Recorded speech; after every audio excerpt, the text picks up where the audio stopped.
भागवत गीता अध्याय 13 क्षेत्र क्षेत्रज विभाग योग। जहाँ क्षेत्र को कर्म क्षेत्र कहा गया है और क्षेत्रज को आत्मा कहा गया है। अर्जुन ने कहा, हे केशव, मैं आपसे प्रकृति एवं पुरुष, क्षेत्र एवं क्षेत्रज और ज्ञान के लक्ष्य के विषय में जानना चाहता हूँ। श्री भगवान ने कहा, हे कुंती पुत्र, यह शरीरी क्षेत्र कर्म क्षेत्र कहलाता है और जो इस क्षेत्र को जानने वाला हो वह क्षेत्रज आत्मा कहलाता है। ऐसा तत्व रूप से जानने वाले महापुरुषों द्वारा कहा गया है। हे भरतवंशी, तू इन सभी शरीर रूपी क्षेत्रों को ज्ञाता निश्चित रूप से मुझे ही समझ, और इस शरीर तथा इसके ज्ञाता को जान लेना ही ज्ञान कहलाता है, ऐसा मेरा विचार है। यह शरीर रूपी कर्म क्षेत्र जैसा भी है एवं जिन विकारों वाला है और जिस कारण से उत्पन्न होता है, तथा वह जो इस क्षेत्र को जानने वाला है और जिस प्रभाव वाला है, उसके बारे में संक्षिप्त रूप से मुझसे सुन। इस क्षेत्र, कर्म क्षेत्र और क्षेत्रज के बारे में, आत्मा के बारे में ऋषियों द्वारा अनेक प्रकार से वैदिक ग्रंथों में वर्णन किया गया है एवं वेदों के मंत्रों द्वारा भी अलग अलग प्रकार से गाया गया है, और इसे विशेष रूप से वेदांत में नीतिपूर्ण वचनों द्वारा कार्य कारण सहित भी प्रस्तुत किया गया है।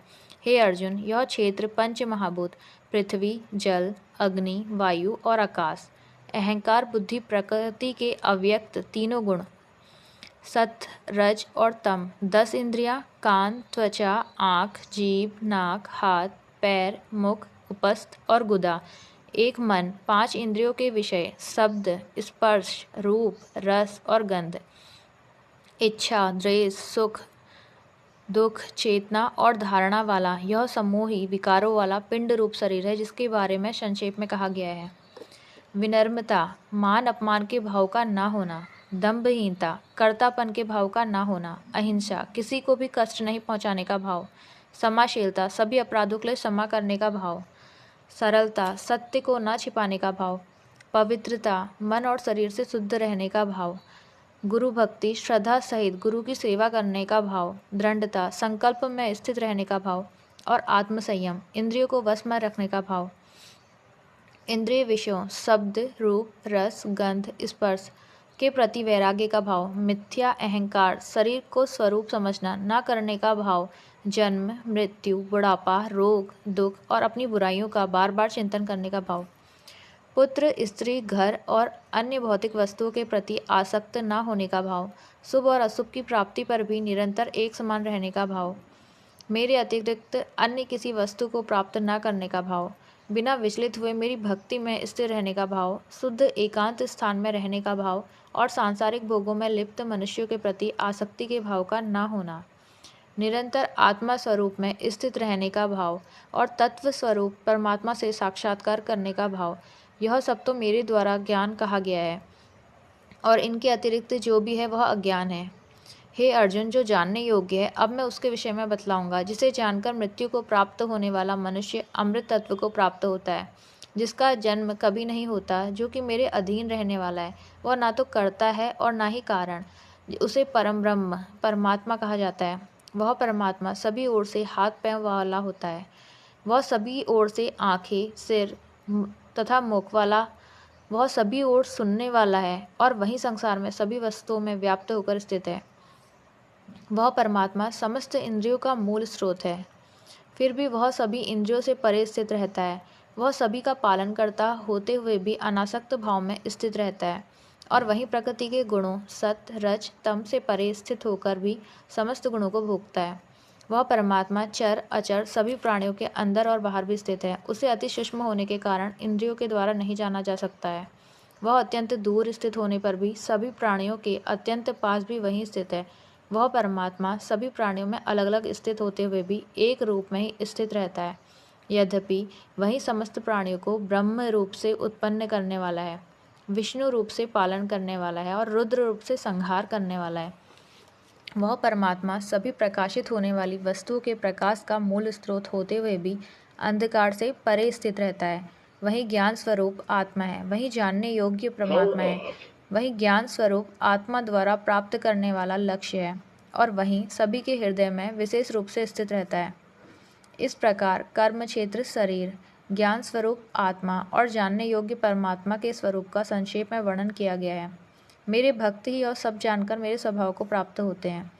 हे अर्जुन, इस प्रकृति, भौतिक जड़ प्रकृति एवं पुरुष परमात्मा, इन दोनों को ही तू निश्चित रूप से अनादि समझ और राग द्वेष आदि विकारों को प्रकृति के तीनों गुणों से उत्पन्न हुआ ही समझ, जिसके द्वारा कार्य उत्पन्न किए जाते हैं और जिसके द्वारा कार्य संपन्न किए जाते हैं, उसे ही भौतिक प्रकृति कहा जाता है। और जीव प्राणी सुख तथा दुख के भोग का कारण कहा जाता है। भौतिक प्रकृति में स्थित होने के कारण ही प्राणी प्रकृति के तीनों गुणों से उत्पन्न पदार्थों को भोगता है और प्रकृति के गुणों की संगति के कारण ही जीव उत्तम और अधम योनियों में जन्म को प्राप्त होता है। सभी शरीरों का पालन पोषण करने वाला परमेश्वर ही भौतिक प्रकृति का भोक्ता साक्षी भाव में स्थित होकर अनुमति देने वाला है, जो कि शरीर में आत्मा के रूप में स्थित होकर परमात्मा कहलाता है।